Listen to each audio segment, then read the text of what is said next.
Okay, and we're recording, guys. So welcome to War tonight. First thing I thought I'd do is discuss a little bit more about the comment that was made at the conference in Melbourne when a group of people came in and they discussed what sort of things were important in terms of an expert's report. And what is an expert? Does anyone know? Apart from Peter, I know Peter knows. A drip under pressure, isn't it? Yeah, okay. Somebody who knows absolutely everything about something so small until they know, sorry, someone who knows more and more about less and less until they know absolutely everything about nothing. And look, there's a point to which they're both valid comments, and comments that the court regularly makes allusions to. So the court gets frustrated by this exact process. And I understand why, because I'm at the other end of it and I get confused by it. What is an expert? And where's the limits of an expert's comments? So an expert is somebody who knows more than the average person about the subject on which they're giving evidence. So it doesn't necessarily mean that they've got a degree or a master's degree or a PhD or that they're the world's leading expert. In fact, an expert is simply somebody who knows more than the average person. So then what's our job then? Well, it's to give evidence about the areas of our expertise. And evidence that a judge or a commissioner or a member, can't think of anyone else in that legal process, that's probably most of them, wouldn't ordinarily have themselves. So it's something that we might need to talk about. Everyone here familiar with London Plains? Yep. Okay, I'm just dealing with a matter at the moment that'll probably go to court in time to deal with the London Plain. London Plains can grow quite large. Would we agree on that? Yep. How big can they get? I would say they grow medium size, would be my description. Well, what sort of trunk diameters might we get out of one? 1.5 meters. A couple of meters? Who said a couple of meters? Yeah. Yeah, Matthew, have you ever seen one that size? Only in photos. Yeah, okay, photos, that's fine. So they're going to get to at least 2 meters. I'm pretty confident they'll get to probably 3 meters or so in diameter as a mature tree. What sort of age? There's a plane out there, I know, somewhere in Europe that's around about 1,200 years old. I've got a photograph of what's left of it. But that's a fairly big sized tree. Would we agree? Yep. But that's not going to happen tomorrow, is it? So somebody might want to ask an opinion of us as to how big a London plain tree might grow. Well, now, you see how that's a very nice, broad, open question. What would happen if I narrowed that down and said, look, in the next 15 years, how much thicker do you think a London plain tree would be? That's a very... How old is it currently? Well, let's say it's the tree I'm thinking of is about 100 years old, and it's got about a 1.2 or 1.4 meter diameter trunk. So it's a reasonable size. Soil?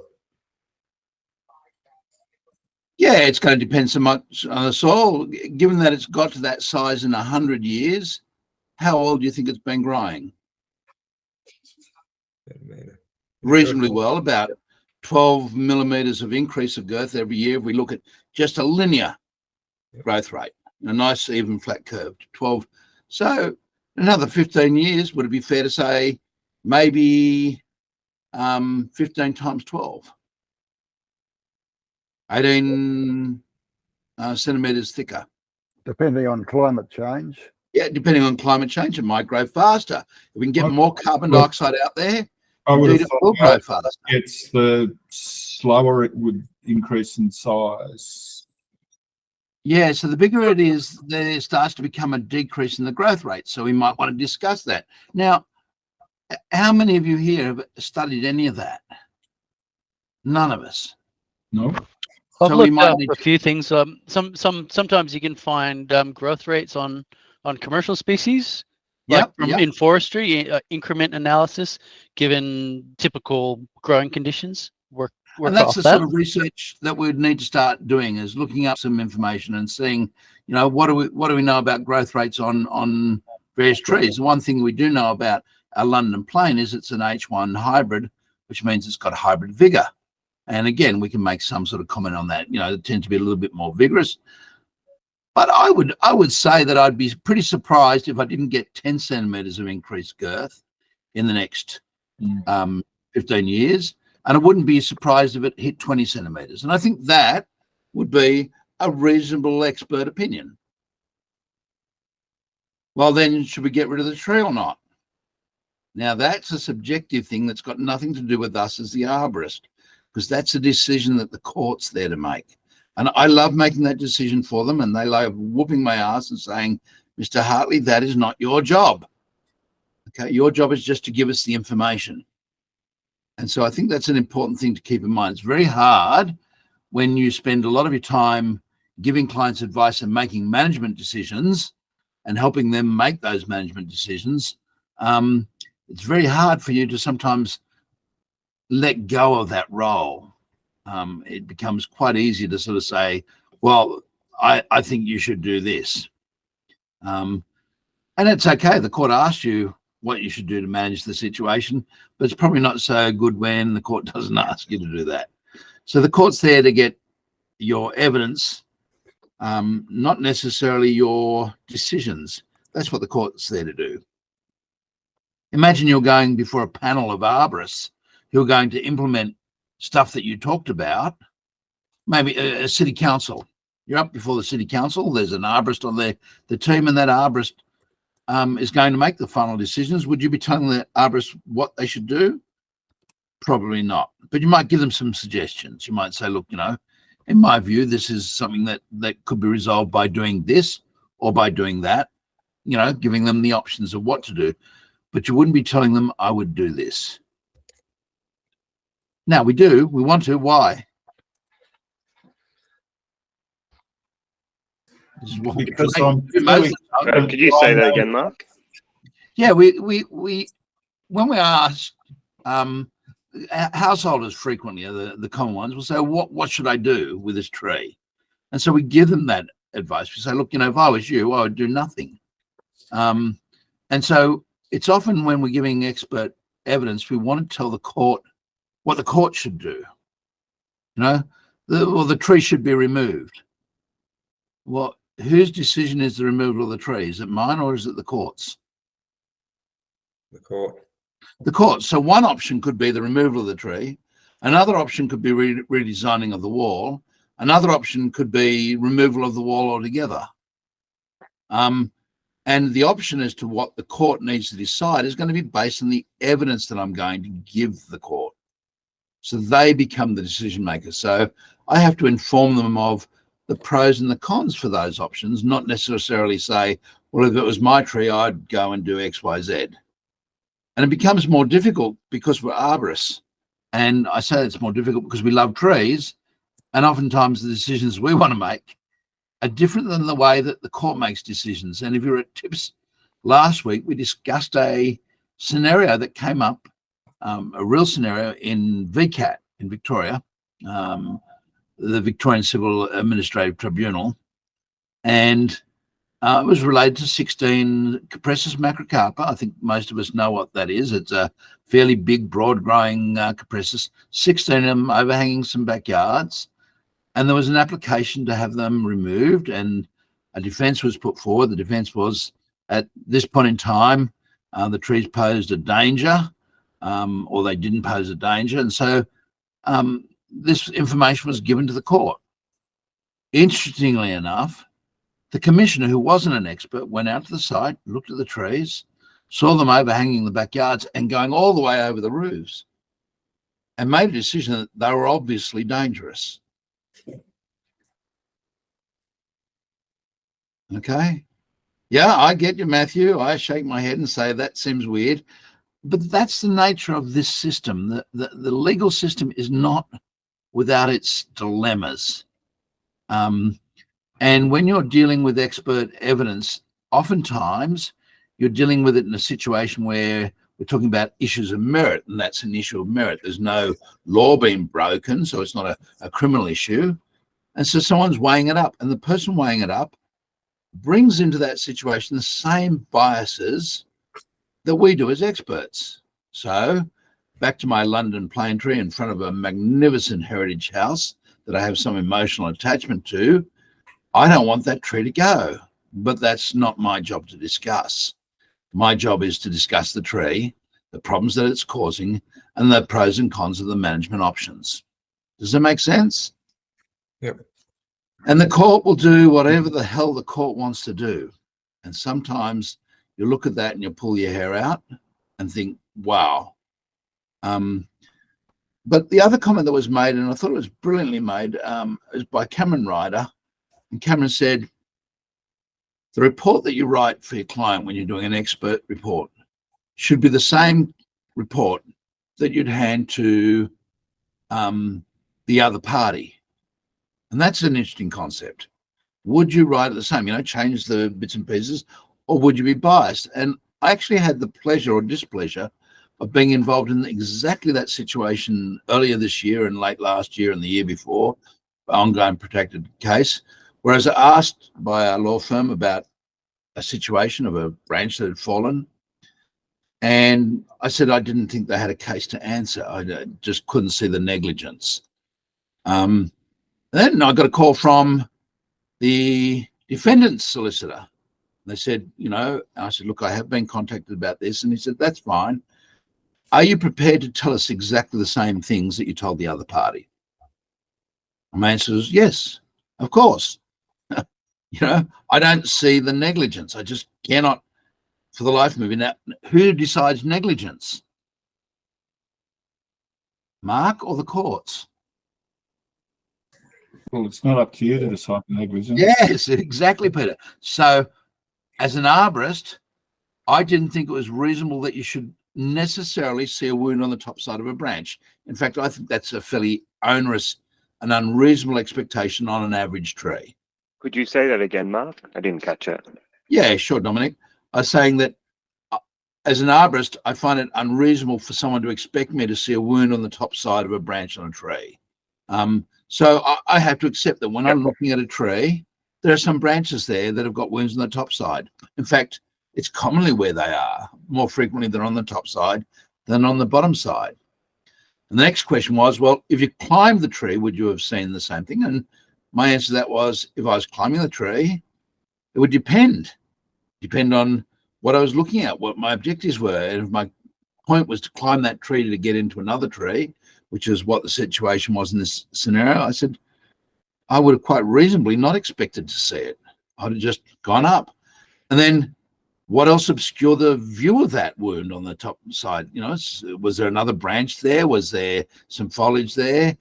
Is it well-shaded spot? Is it a well-lit spot? There's 100 variables. So I wasn't convinced that a reasonable arborist should have determined that the branch was likely to fall from the ground. And I think all parties agreed on that. And I was of the view that it would be reasonable for an arborist climbing through that tree not to undertake a VTA of the entire structure of that tree. If his objective was to get into that tree to get to the next tree beside, then he's not doing a VTA on that tree. Just, if I could just quickly mention something to do with negligence and report an expert, wouldn't your scope or your proposal of what your client wants you to do, wouldn't that set some parameters in terms of the negligence? Because if your scope, what you said was to climb that tree to get to another tree, and you mentioned this is my scope, it is beyond your scope to observe structural defects. So would that help set the parameters of if you were negligent or not? Yes, it would to a point, Dominic, but let's go the other side.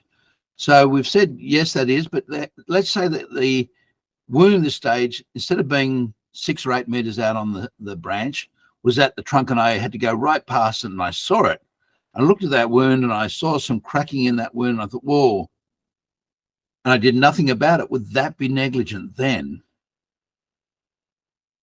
And the answer is probably yes. You'd have a Mm. duty of care to do something Yeah. less I reasonably think so, practical. yeah. So there's these grey areas, and this whole thing of negligence, remember, started only in the 1930s. Donahue versus Stevenson, or Stevenson v. Donahue, I can't remember the order. A shell in a ginger beer bottle. Negligence is fairly recent law in many ways for common law. It's a common law, which means we're not talking about a criminal action. We're talking about a civil action, a tort. So in this instance, our job there is to be an independent expert. Next question is, I then read the other arborist report. Now I'll see whether I can redact right through the report. It's a great report to read. It's a fun report to read, because I'm pretty convinced that the author was stoned at the time they were writing it. And it reads like they were stoned at the time they were writing I want to see some of these reports. Oh, you don't. You don't. But they're always encouraging when I read them. I think, okay, so my reports are bad, but they're not that bad yet. I've got room to go. And that can go the other way. Someone sent me through 3 reports this week just to get some feedback from me. And I thought, the visuals and the presentation was great. Probably a little bit more complicated for communication, because I realized the average person I'm writing for now has got an attention span of about 5 minutes and an IQ of a wombat. So I've got to keep it really simple, and I've got to be able to get them to the point quickly. So a report that's got a 4-page introduction and scope and brief and a whole pile of stuff that they've got to read has probably lost them already. Now, that's certainly not the case when it comes to an expert's report, by the way. When it comes to an expert's report, we're writing to a more academic level. We're writing to a judge or a solicitor or barrister. Who here has read the entirety of the Encyclopedia of Arboriculture, Body Language of Trees Encyclopedia, Maddox 1, that nice big thick textbook? Nobody? I did a court case 4 years or 5 years ago, and the junior barrister, not the senior barrister, junior barrister said, look, I'd like to read this text by Maddox. Can you get me a copy? So I bought them a copy. That was in December. I met with him mid-January, and he had read and marked up the entire textbook. Okay, that's in his spare time. Understand that academics, the higher up the process you go, the more happy they are to sit down and delve into a nice big textbook like that. Most of us don't like doing it. Who's read Arboriculture front to back? Yeah, Peter has. It's a good read. Shigo's 2 main texts, front to back. Somebody said to me the other day, they're horribly written. I said, they're beautifully written. They're toilet paper type reading, toilet books. You take it in, you can read a chapter. A chapter's only in Shigo's books, only ever 5 or 6 or 7 pages long in most instances. So you can go in and hide in the toilet for 10 minutes and get through a chapter. So again, we tend not to do that. And, I've had discussions here on war and on tips. Most of us don't want to spend 2 hours plus a week reading textbooks, reading papers. And that's really a fairly basic low level of professional development when you think about it. So it does raise some interesting questions, doesn't it? So yes, there are reports out there that are at both ends of the spectrum. Reports should be visually appealing, and I'm the worst at that. You can see that visually I have no sense of what's nice or pleasant or good looking or anything. My clothing, my hairstyle, everything tells you that. But it wants to be at least technically accurate. And then the whole job, once you're technically accurate, is how do I communicate that better and better and better? And so the court asks you to do some things as an expert. The first thing it says is state the facts. And often when it comes to us as arborists, there are not a lot of facts to state. They're fairly limited in terms of volume. The tree's this high, so the tree's, the case of the tree I'm dealing with, the tree's 40 meters high, 45, 50 meters spread, a DBH of say 1.4, planted sometime in the first decade or two of the 1900s. That's the fact stuff. Well, there's some more. It's obvious that it's pushing over the adjacent fence. It's obvious that it's lifting up pavement nearby, but that's the end of it. Everything else now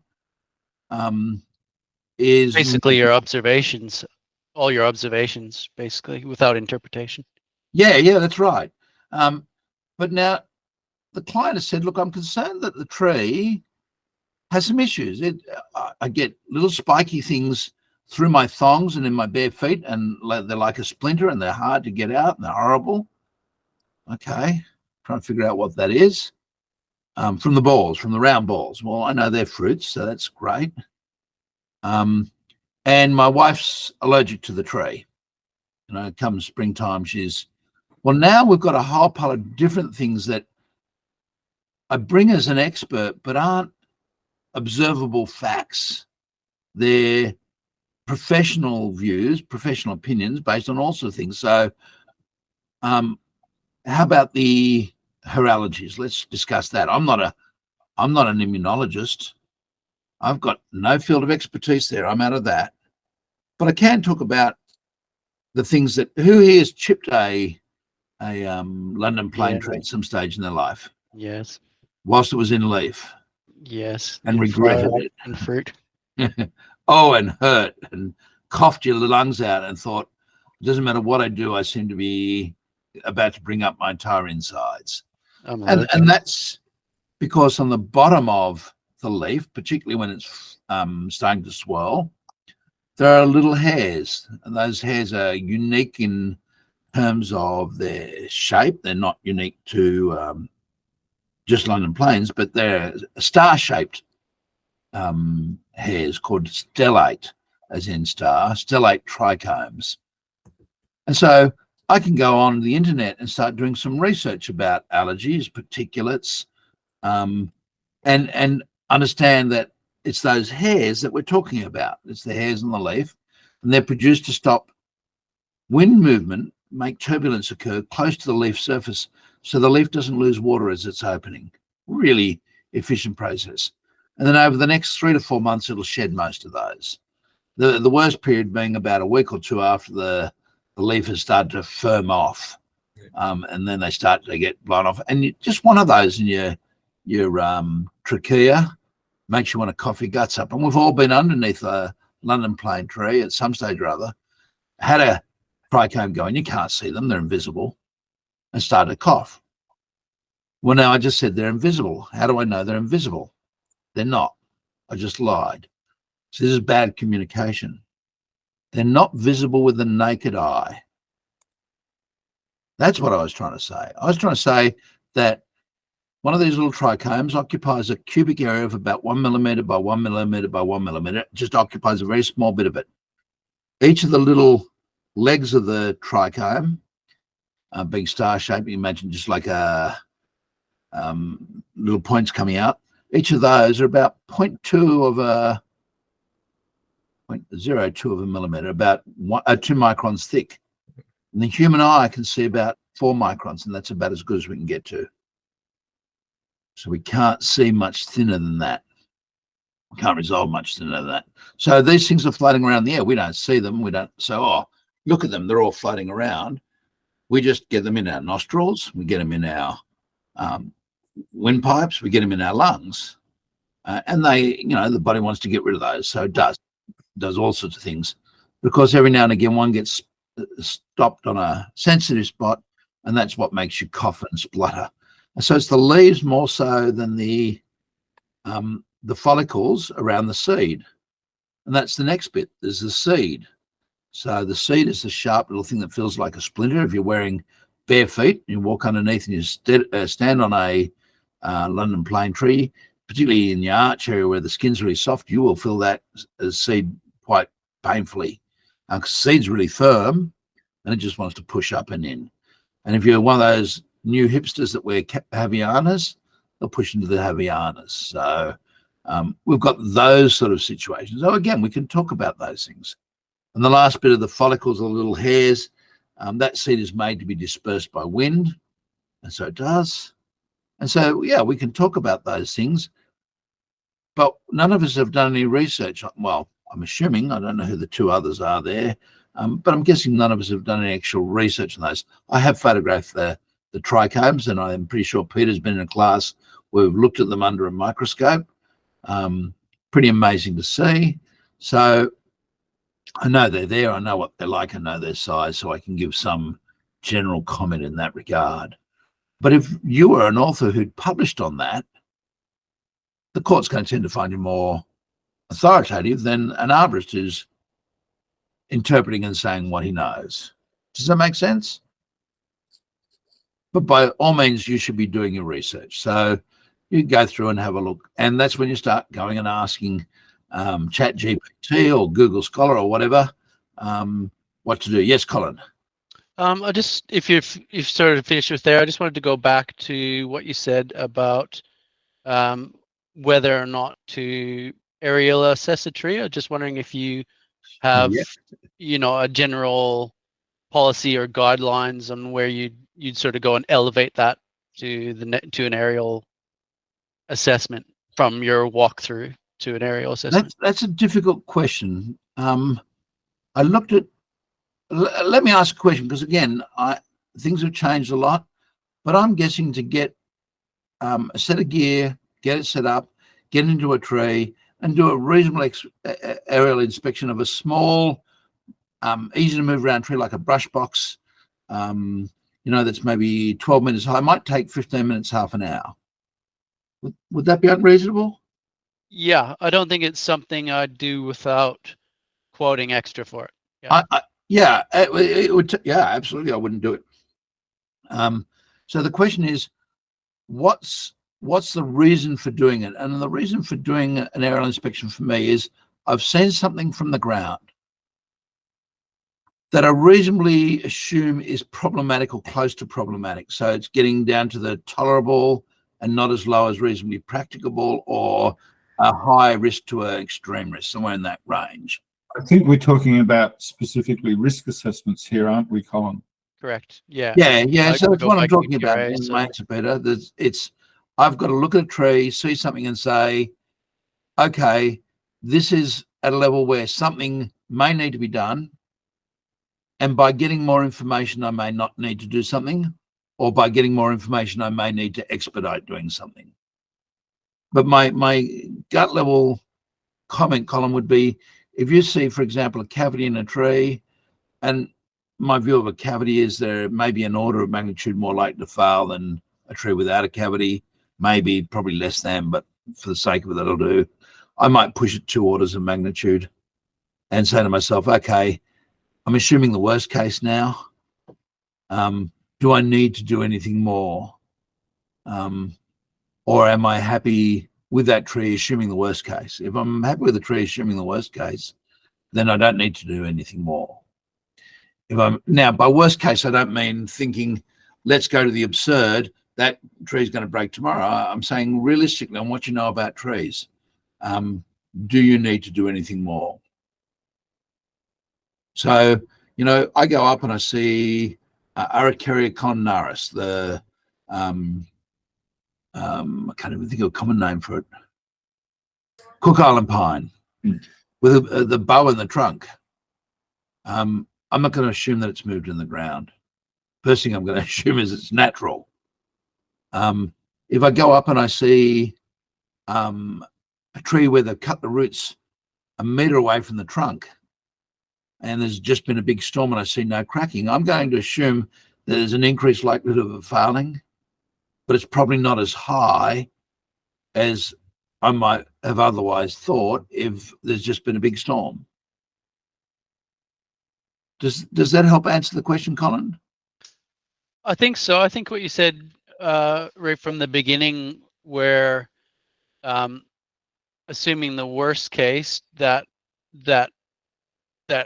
risk of harm would be in that intolerable region, then you really need to have some evidence there for that. You may want to get it. You may want to just say, look, it's not the cost of going up and doing the area inspection versus the value of the tree. We might get rid of the tree, but it's where I need to get more information. Yeah. And so the purpose of an aerial inspection is to get more information. Yeah, But and we looked at also- one today. And so if, you know, we looked at one and I made a decision, we're not going to climb that. We're going to move on. But I think I'll definitely record that, you know, we noticed something from the ground. We're observing a lot of reaction wood. It's still, the POF is still Yeah. quite high. There's no Exactly. reason yet to move. Yeah. You know, if you've got a target zone using QTARO, let's say you've got a target zone of 4 and a probability of failure of a 6, but there's something there that's not right, and you say, well, look, I'm actually happy to take that to a 3, size apart, 3. Well, hang on a second here, it's still low regardless. Then what's the point of finding out more? The other time when you might is when the tree is really valuable. So let's go back to my London plane tree. I look up and I see the same thing there. And I think, oh, I should really know. I've seen a hollow in a branch that's over the road. The branch is the better part of 16 meters long. So it's a good length branch. It's about 450 millimeters. And I can see a distinct hollow in through an old wound.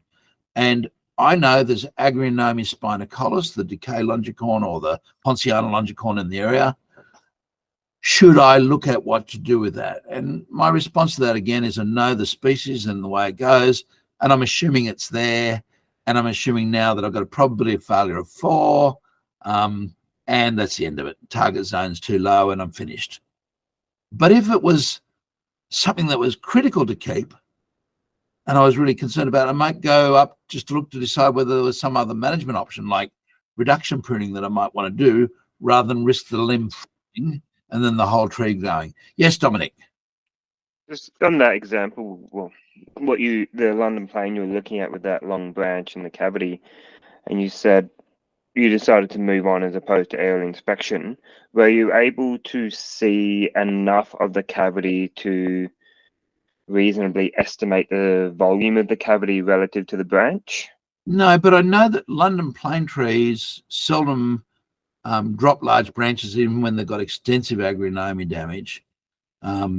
And there's a grove of them not too far away near the RAF base at Richmond that have exactly that as a problem. In some cases, the wall thickness is down to 5%, and they still stay there. Right, okay. So again, you've got to make a call. Is it perfect? Let's go the other side. Let's just say that I look at that and I say, well, are there other branches and other things like that out there? Yes, there are. What would it cost if I started adding on that 30 minutes? Now, 30 minutes, I don't know, say $220 an hour, $200 an hour plus GST. That 30 minutes is $100 to assess that branch. What would the level of risk have to be in order to worry about that? Let's have a look at that. I'll just do that quickly for you. If I can share, I'm pretty sure I can, Peter. I need to open a tab. I looked up value of statistical life this week. Yeah, in so Australia. I've got the value of Five. it's gone. 5.2 million Australian, I think. Yeah, 5.3, I think it's up to nowadays. It keeps on going up. But let's say it's 5.3 million for the sake of it. And we've got $100 to spend. So we're going to have 1 in 5, 1 in 50. We're going to have it down to about 1 in 50 to even think about it because we haven't allowed anything to deal with the problem. So 1 in 50 of that, what are we talking about? I need a calculator. Got a calculator open. So for 5, 3, 0, 0, 0, 0, 0 divided by 100. Clear entry 100. 1 in 53,000. So 1 in 50,000 if we just round that up. That's a fairly big risk. Risk of harm. Yeah. Does that make sense how we did that? Somewhat. So you're saying that haven't done that before, but I understand the 5.3 million divided by 100 gives 53,000. So in the order risk- to justify spending $100, there would need to be a risk of 1 in 50,000 or greater to make Yeah. the expenditure worthwhile. Well, yeah, and we could argue that, yeah, we're going to spend it now and not have to spend it for 10 years or whatever else. But, you know, why this year is a special year to do the aerial inspection and not next year or in 5 years' time. So aerial inspection really doesn't do anything to resolve the problem. It just gives us more information. So is the apparent risk high enough to do that? And the answer is I'm looking for 1 in 50,000 risk, and that's a fairly big risk by tree standards. It's not that I don't see them like that. It's just that they're not common. Most trees I see pose a risk of well and truly less than 1 in a million. Every now and again, I get 1 in a millions. Occasionally, I get 1 in 500,000. And every now and again, I get a 1 in 10 or 1 in 5,000. But they're so rare that they're like, you know, oh, it's a nice quarter, it's a nice half year, and it's nice to see one for a change. Now, if you were in the city of Sydney or the city of Melbourne and all you did was look at city of Melbourne, all you did is look at elm trees. Goodness sakes, is there an elm tree in Melbourne that doesn't have decay? So should we aerially inspect? And then the next question is, okay, so we've aerially inspected. Now, should we put some form of load meter on it? Should we, you know, go out and do a fractometer test? Should we do a tomograph? Where should we do a tomograph? Should we just X-ray the entire length? And yes, Tim Johnson in Arizona did in Las Vegas X-ray the stems of a number of Phoenix palms that were failing to try and find out the cause of the failure. They're all brittle failures. And he did find those failures, but that's not the norm. That's pretty abnormal. You know, you can't justify doing that unless you've got a client that's well heeled and a client that really wants to. So now, if your client wanted to keep that London plane tree and there was concerns about that limb, well, then it may be appropriate to say, look, we can go out and do an aerial inspection. We can do a tomograph. We can do, I mean, I have a friend, Hugh Taylor has a tomograph, and Hugh and I talk regularly. And the most common thing I say to Hugh is, you're a scoundrel. And I say that with a loving affection. The number of times he tests trees that he and I know is just going to come up with almost zero decay is quite frequent. I said to him, he said, they asked for it. I say to them, oh, look, this is what I think we're going to get. And then when we get it, they say, oh, well, that's fine. Some people want that reassurance. So if it's a client that wants reassurance, then an aerial inspection, anytime they're happy to pay for it. What's the going rate for the ground base tomograph? $500 odd for a tomograph test. And in reality, most of that you could determine in 2 or 3 minutes. You could draw, again, on species that you're familiar with. It's really quite predictable. Every now and again, you get something that's a left curve, but let's look at that again, Colin. If Hugh does, say, 500 tests a year, and he gets, say, 5 aberrant trees, that's 1 in 100. That means the person that's looking for that aberrant one is paying 500 times 100, or $50,000 to find that aberrant tree. That's a pretty big expenditure. That's got to be a risk that is just inconceivable in my mind. Does anyone want to calculate it? I think it's 1 in 100, but I could be wrong. You might got your mic off, Colin. No, I just can't think. I just can't think like the way you do. Oh, sorry. The thinking behind that, again, I'll do it slower, is if 1% of Hugh's stuff is aberrant or it results in you didn't expect, that means he's got to do 99 tests to get one normal one, which means he's doing $5,000 worth of, 100 times 500 is 50,000. He's doing $50,000 worth of tests to find one faulty tree. That's a lot of testing. So, you know, someone that says, oh, you could have used a tomograph to find that fault. The question is not whether you could have, but whether you should have. Whether a reasonable person would have been, whether an arborist would have been reasonable not to have asked for a tomograph test. And the answer is, in almost all cases, yes. A tomograph is superfluous. Your mic's off again. Yeah, I know. Does that make sense to you now? Yeah, for sure. Yeah. And it's the same as your aerial inspection. We're saying that's $100 to do that aerial inspection, but how many aerial inspections would you have to do to find something that was different than what you anticipated that you need to act? And let's just say that was, I don't know, 20 trees. I do 20 aerial inspections and I find one that I didn't expect. Well, that would be 20 times 100. I've now spent $2,000. Again, that brings my risk profile up to a risk that is not the same as a $200 risk. I'd probably find, a couple grand worth of preventative maintenance work to do that. And that's a completely different reason to do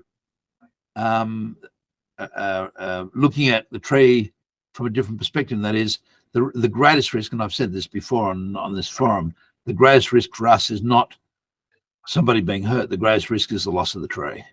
So sometimes doing the work is about preventing somebody being paranoid about the tree. Having said that, a lot of the works that we do actually go against us. So, raising the canopy, removing all those overlong branches, the things that, we thought were really good things to do, we're now seeing are not such ideal practices. And so, but yes, we do want to try and stop the tree from falling. And Peter, you and I were involved in a case where that was exactly the case. Some figs at Alstonville, and as much as I didn't agree with Peter and Peter didn't agree with me, the end solution was to do some reduction pruning from a man cage at the end of a crane hook, which was a horrible way to do it. They just should have pushed the trees to Queensland and done it straight from the ring and saved all those problems. But that was a sensible end outcome. Nothing that I know of, Peter. I haven't heard any talk about failures or kids being killed at Alstonville at all. Have you? You're local to it.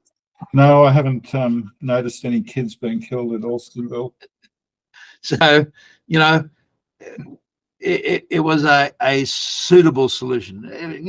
I would say it wasn't an ideal solution, but these issues where we've got differences of opinion, I've reconciled myself to believe that winning is not the game. It's just having an equal loss is the game. If both parties come out as bad, then that's a reasonable judgment. And I say that in the Land Environment Court when I say to my clients, I'm talking to them, I'm saying, remember, a good judgment is where both parties lose equally. There's no winners in that process. And certainly there wasn't in the one where I still got paid, Peter got paid, but the clients, the Catholic Church and the Department of Education, wasted a whole pile of money. So they didn't, neither of them won, although the trees were there. So I guess one party would say they had a victory, but it was a victory that was hard earned and at considerable expense. Both of the schools wanted the trees removed, though, so I think they really say that they both lost. Yeah, I think that's a fair comment. Yes. I sent in a question to Peter about preliminary assessments. I was just hoping we could have a quick chat about that before the end. Yep. So preliminary assessments, what a horrible thing to do. Why do we do them? I love them. That's one of the best ones you can do. Oh, they're the worst reports ever. I hate them with a vengeance. Do you know why? I don't get because no one listens to you. What I get to see is finished plans. Then they want an arboricultural impact assessment report. And in fact, I've got one on my desk at the moment. And I looked at it and I thought, you've planned to remove every tree, and then you've asked me for an arborist report. And I'm going to tell you to keep all the plants along the southern edge that's a hedgeable row, hedge them back and have fun with them. And one other tree I'm going to ask you to make a grade change for. Do I write the report and get me to rewrite the report, or do I talk to you and say, get your design team to change it straight away? and then write them the report that I'd like to write. That's an impact assessment. It's a difficult one, yeah. So I've tried contacting them. But the role of a preliminary report is a lot more focused. So I love that component of it. What's the purpose? Believe the purpose is to communicate the sustainability of the trees in the landscape, which Yeah. ones are going Which to one? last long and which ones are significant in the landscape. Basically, the ones to keep and the ones to cut down and build over here and retain these ones. So who are Basically, you writing this to? well, we get quite a few of them, but I'm looking at the methodologies that are published by the Institute of Australian Consulting Arborists, Okay. namely STARS and SRIV, if you're familiar with those, Yep, yeah, I certainly am. as well as SEWL as life expectancy, but mainly about the assessing significance and sustainability in the landscape. Both of those methodologies have a condition component in them. So I get a little bit, I really like using them, and I sort of like, I want to be able to use them both in a report because they're really informative about, how certain trees are going to be, good condition and are going to have a good lifespan, and also about the significance. But they both have a condition component, and I don't know how that sort of works, having both of them in the report like that. Okay, well, I mean, the purpose, and this is, I think, might answer your question. The purpose of a preliminary tree assessment is to inform the design team. So it's purely focused on design. How do we get the best use out of the resources here? And the resources that we're giving them information about are the trees. They're going to weigh that with other resources.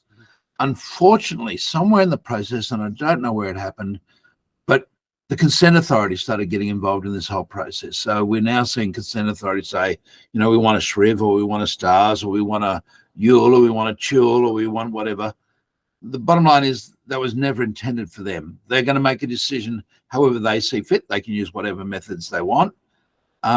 The question is, are we giving consideration to retaining the right trees? The right trees, yeah. And enough trees. So as I said, in the case of if they come to me and said, look, we're going to build this childcare centre, I'd say 2 blocks being amalgamated, anything in the middle amalgamation, it's gone. Anything towards the rear of the site, the sides of the site, and the front of the site, we're going to give more priority to. Because just pure building purposes. Yeah. Then how significant are they?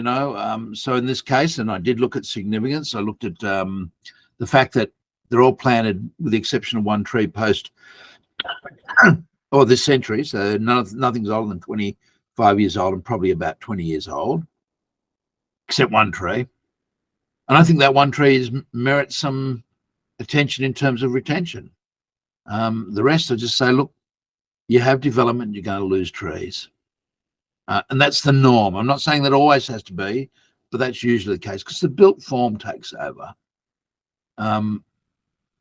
And so the advice I'd give to my client is, now's the chance before I write this report to redo your design on the southern boundary to keep the hedge and adjust your levels to keep one spotted gum. If you do that, then I can write a report that's nice and neat that says that there's been design input. Somebody else asked a question? Yeah, Dominic. Just on that, the tying in with the AIA impact and the preliminary report, having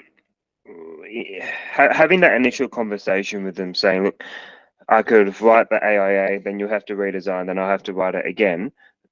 And having that chat with them in the first place saying, if you redesign the southern border, we can keep the hedge and then I'll write the AIA. Could you, like you're saying, the preliminary report is to inform the architect or the design team. Would you use the preliminary report to indicate to them the impact of the current design, and then where you believe, or you could have a brief conversation with them where there's some minor change can make a large impact, make those changes, get the new design, and then write the AIA report against Yeah, that? look, I could, but I don't even need to write a report. I can say in 5 minutes, hey, look, your car park's on grade.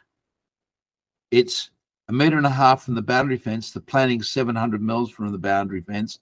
Push me 100 mils. Cut the hedge down to the size you want, back from the car parking area, and let it resucker. It'll form a perfectly new hedge. And let's leave the hedge. That's an instant planning. That's an instant win at the end of the development, because you've got this green buffer that's already got an apparent age. It'll look like it's a 10 or 15-year-old hedge by the time the development's finished. Then one tree, again, it's the same thing. Either you can or can't change those levels. I don't care. That's up to you to argue the case. My job is to say, as the levels are currently, that tree can't be there, but if the levels could be changed, the tree could be retained. So you've just given them a verbal preliminary arborist report in effect. Yeah, look, if design teams worked well, they'd all get on a chat like this and they'd sit down and say, well, what do you think the key issues are, Mark? And somebody else would say, the acoustic guy would say, what do you think the key issues are? And the design team would interact. What tends to happen, and I'm not picking on them, but architects tend to think that the world is beholden unto them and they make decisions and everyone else then has to run by them. And, I can't believe the time that I waste in telling people to adjust and readjust. And then the government does the same thing. The city will come in and say, look, I did one the other day, camphor laurel. The camphor laurel's got to stay. It's on the neighbouring property. So it's an essential to retain. It's not the client's tree.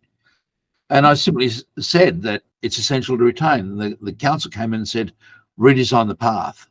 I'd have said, cut the path through the roots. It's camphor laurel. It probably won't mind, and you certainly won't kill it. But that wasn't the question that was asked. The condition of consent was, before we give you a construction certificate, you need to have the arborist sign off that the new design of the path past the camphor laurel will not result in harm to the camphor laurel. The building 1.2 meters further away will, but the path won't. And that's fine. That's all that my job is at that point. Just quickly on that, Mark, they said they'll give you the certificate when the arborist says this path won't have any harm on the tree. Without going too deep into this, because we could, what is the cutoff for harm to a tree? Because we could say excavating 8 meters out could be harmful to the tree in terms of its non-woody roots. I think if we talk about impact on longevity, let's talk about that. So Benson did some work out of New Zealand. He showed that 12 times trunk diameter, you had to get some impact, but that impact was minimal and short-lived. And that was without any arboricultural impact. Input. So there was no one caring for the trees or anything else. He simply cut, observed, and yes, those that didn't have roots cut at 12 times trunk diameter performed slightly better than those that did have roots cut at 12 times trunk diameter. On the other hand, bonsais live longer than the non-bonsai form of the same tree. And that's pretty heavy cutting and pretty persistent cutting. So again, I don't know that it's clear. Am I satisfied that a gravel path was better than a digging down and putting in a concrete path? You bet. That's a no-brainer deal. Am I satisfied that timber steps were better than concrete steps? Yep. Again, I'm satisfied. Could those two things have some negative impacts? Potentially, but nothing compared with cutting for the footing 1.2 meters further away. The footing at that point in time is going to cut the roots. Yeah. So all we've got is a bit better infiltration area. So yes, I'm satisfied that the pathway as proposed is an improvement and it's suitable for the intent. But yeah, look, you could argue these things pedantically again. We've got to weigh up the benefit we're going to get from the negative side we're going to get. And in the case of a camphor laurel, I don't know. I reckon you could cut up to the trunk on two sides, still have the things continue on. And if you ever get up to Grafton, Grafton was originally set up as a city Grafton, New South Wales, was set up as a city to be a botanic gardens. And the beautifully laid out city, and they put in camphor laurels that grew beautifully. And there's a tree walk, and you can go past a camphor laurel. I'm guessing 2.4 meter trunk, maybe 3 meter trunk diameter, where they've ground right up to and into the trunk. They did that almost 20 years ago, and the tree hasn't missed a beat in real terms. It's stressed back a little bit, but nothing significant. That's pretty harsh. They went down 600 mils.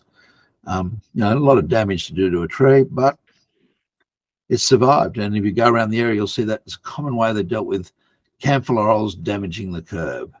Get in there with the biggest grinder you can get and go for it. So that I'd have more concerns about. Yep.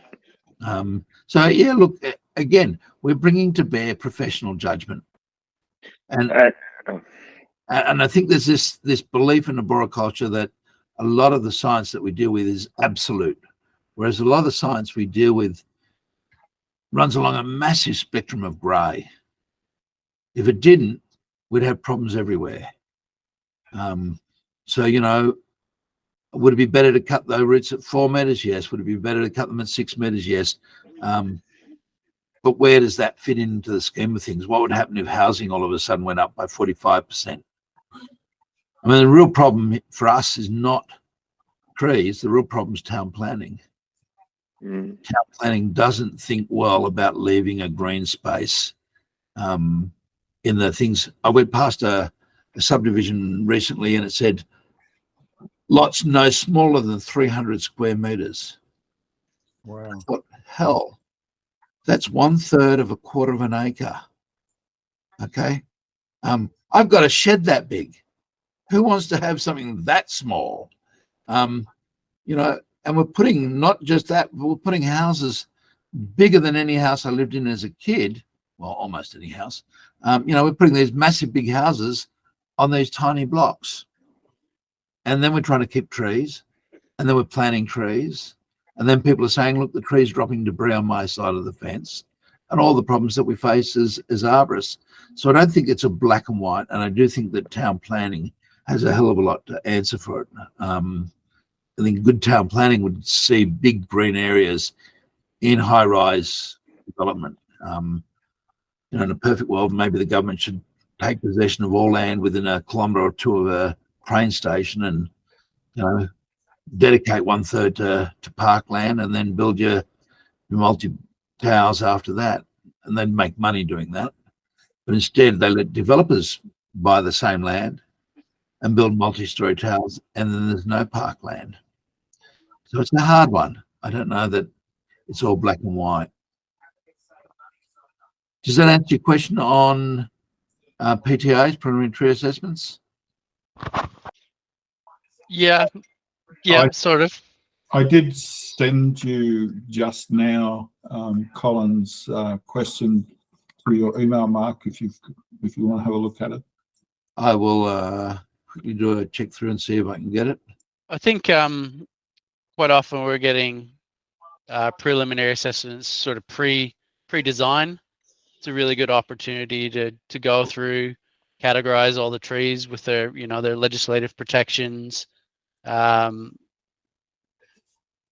condition assessment, significance, because there's no point in even trees that have got quite a high level of protection to try and retain them in a development where they've been topped. There's huge epicorms that are going to fall off. They're going to pose a risk to people in the future. There's no point in trying to retain those ones, whereas there's a maybe a very good structured tree over here that might not have the same sort of protections under Nature Conservation Act and all the other legislation. Yeah, look, so just having read through, I mean, look, I think the answer is there aren't absolutes in these areas. Whilst IACA has put forward STRIBs and STARS as two methods that have some degree of replication, they're not perfectly replicatable. In other words, if two different arborists looked at it, there's going to be some variance regardless. and none of them have been looked at statistically, including Yule and Sewell. And you know, Jeremy now said, look, Tree AZ is what they're using in the UK, and I think the bottom line is there's a whole pile of trees we know aren't suitable for retention. Dead trees, trees that have got short life expectancy, and there's a whole pile of trees that are suitable for retention. And I remember many years ago, a gentleman called Phil Hewitt, very clever arborist, said, you know, tree preservation is an obscure thing. You know, it's like saying we're going to keep tigers alive, so we're going to put them in bottles. You know, and realistically, what we are doing is trying to keep what's already there functional as well as we can. And I think one of the things that he did point out was that often we'd be better off with smaller trees being retained than the bigger trees, but often the focus is on trying to retain the bigger, older trees and not on the younger trees. And that's a really difficult. That's where those life expectancy comes in as well too. It's not real any great value in retaining a tree that's got 5 years, where younger trees with good form may have 40 plus years.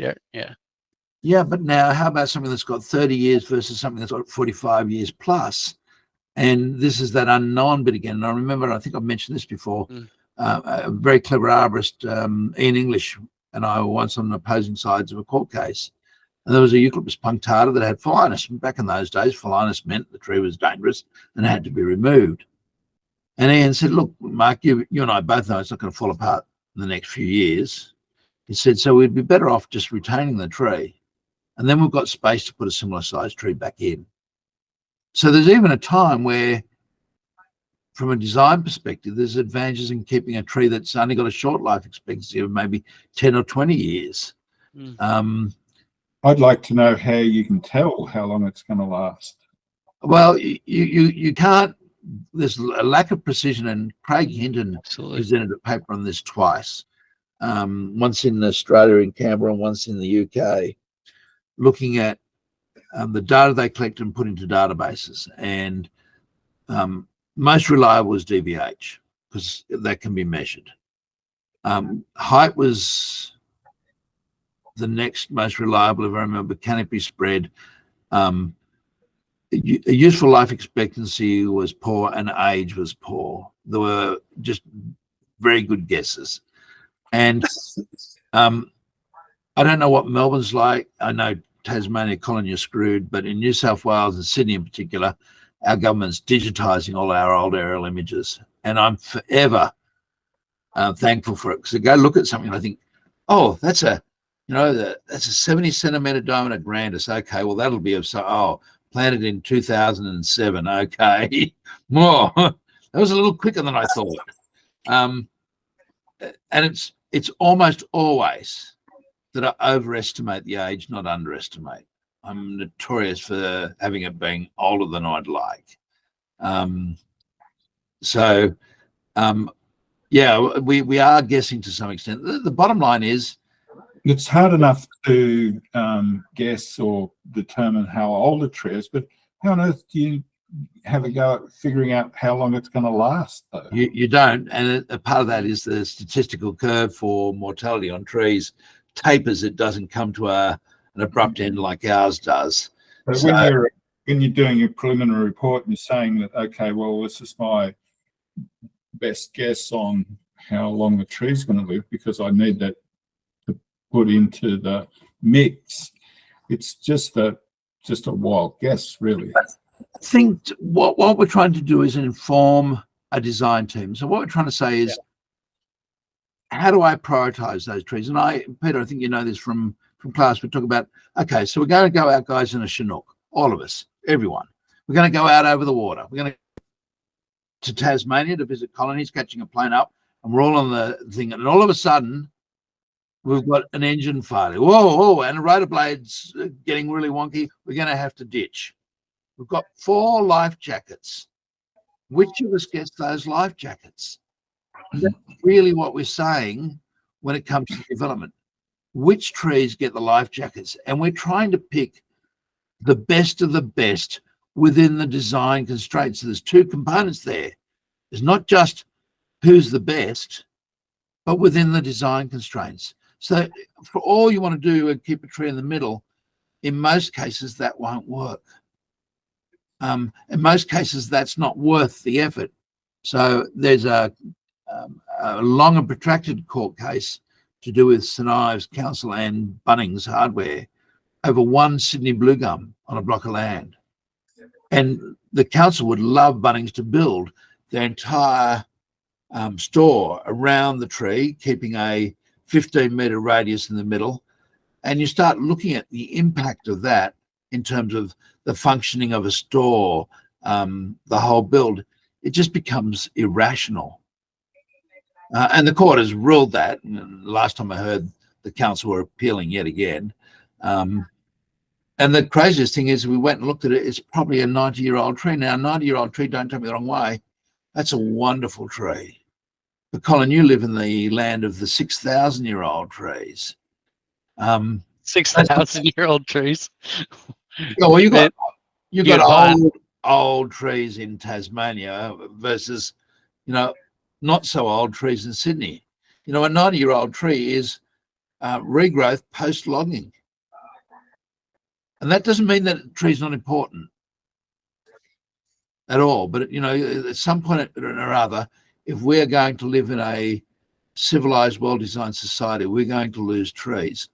The critical issue is not that we're going to lose trees. The next critical issue is what are we going to replant? And the one problem I have, Colin, is the landscape architect gets to determine the planting schedule at the end of the development. And at the moment, it's Tristaniopsis luscious, Tristaniopsis lorena, the cultivar luscious, and then Waterhousea floribunda. Waterhousea floribunda, I'm sort of okay with, because I know that's a surprise tree for most landscape architects.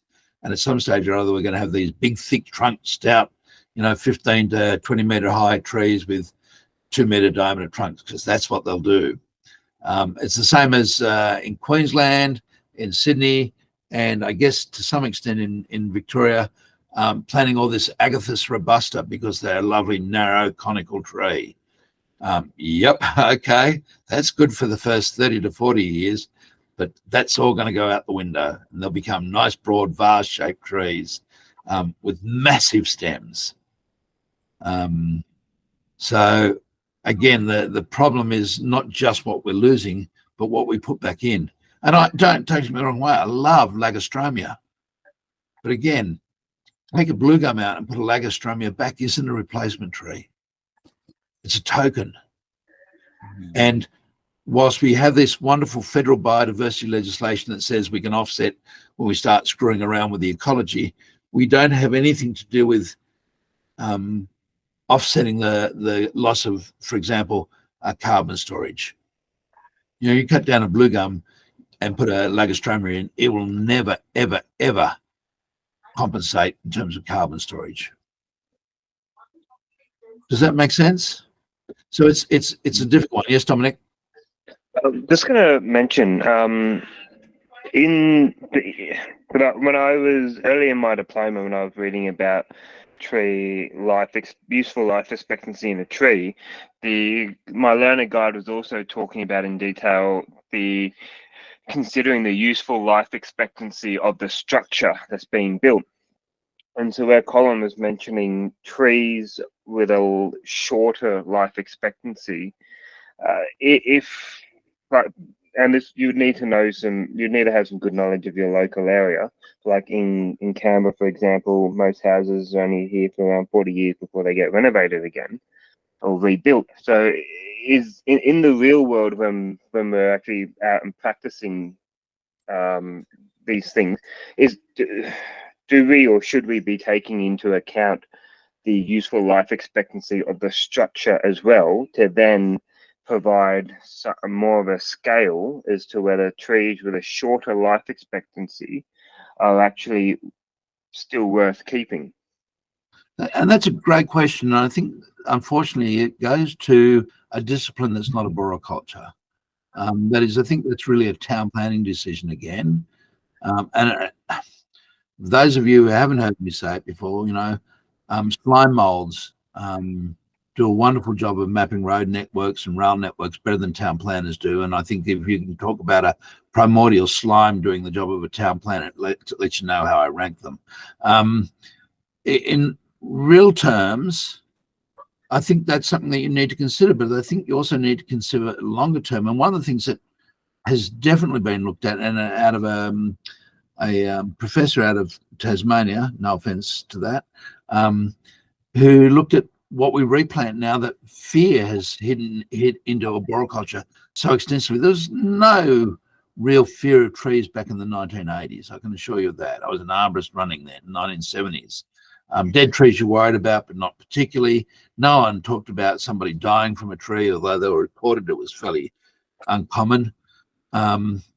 So realistically, we've gone now to the stage of replacing big trees with small trees. You know, when we replaced trees in the Sydney region, we removed fairly big trees, but what we were originally and what we were removing when development went through was often regrowth. So we're cutting down trees that were 40 to 50 centimetre diameter trunk, maybe occasionally 90 or 100 mils, and quite tall, maybe, you know, 20, 25, 30 metres tall.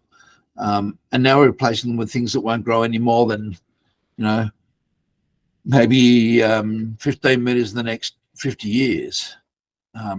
So we're putting in lots smaller trees. And I don't know that there's a magical answer to it, Dominic. I think you've just got to try and prioritise who gets the life jackets. So let's do that now. Who's going to get the life jackets? We've got 4. Oh, I think I should have one. Because you organise war, and without you, we wouldn't have war. Okay. And I'm going to claim one because without me. Now, what about the rest of you? I have a good right hook, so I'll tag one. Yeah, but Mariano is a better fighter than you by a long way. Oh. Oh, we'll see. The elderly deserve one. You see, and this is exactly right. In the earlier days, we used to say the young and the women, because we're chivalrous males. It was appropriate for men to die, and the children were the future, and the women were the breed stock. Okay, you can't say that anymore. That's all wrong. But let's just say my daughter is out on a cruise at the moment in New Caledonia, the bitch. Now, what happens when that boat strikes an iceberg and starts to sink? Who gets it? Is it the women and children still? Yeah. So trees that can reproduce and young trees maybe should be our priority if we followed the Titanic's rule. But in essence, what we do is we follow Rob's rule. And Rob's rule is the oldest and the biggest. Those are the trees that we want to keep, as long as they're not going to croak tomorrow. Rob, you're not going to go in the next decade or two, are you? Probably right. Okay, so I think it's now Rob, Peter Gray, myself, and you young fries are going to die. Oh, sorry, no offense, Colin. You young people are going to die. And so it's not clear. And I would say the smart move would be where appropriate is to have a mix where you can. But You're oftentimes saying it depends, basically, on the scope of the project and design constraints, and will sort of You usually find determine keep just a which couple of methods you go trees. with. Yeah. You know, on the average multi-story residential tower, we're finding to keep 4 or 5 trees, and that's the reality. And so, never going to keep them in the middle. And look, I move trees on that basis. Transplanting occurs often when someone says, "I want to build here," and the city says, "Yes, but that tree's got to be kept." And all of a sudden, they realise that 8 stories times, you know, $20,000 or $50,000 or $100,000 profit is good incentive to move the tree or redesign the building if they can. And so, from the practical point of view, and I've been doing those reports for more than 20 years now in Melbourne, and what I've been disappointed in is that most of the trees on these development blocks are only rubbish anyway, and it's quite rare to find a tree that's really good and really worth keeping. Yeah, look, Rob, I understand you live in Melbourne. It used to be the Garden City, but now it's the Education City. No picking on you, but the Garden State is gone. Look, I think unlike Melbourne, and certainly, you know, in Colin's case and in Peter's case, we're talking about a lot of areas where there's still reasonable size endemic vegetation left. And that really does start to become problems. You know, when you start talking about development in my end of the world, it's critically endangered vegetation associations, and it's, you know, $5,000 or $10,000 a tree to offset it. And it's interesting that money goes into an offset fund that's not held to account. I'm not saying they would misspend it, but it's government, so you can be sure they'll be spending it well.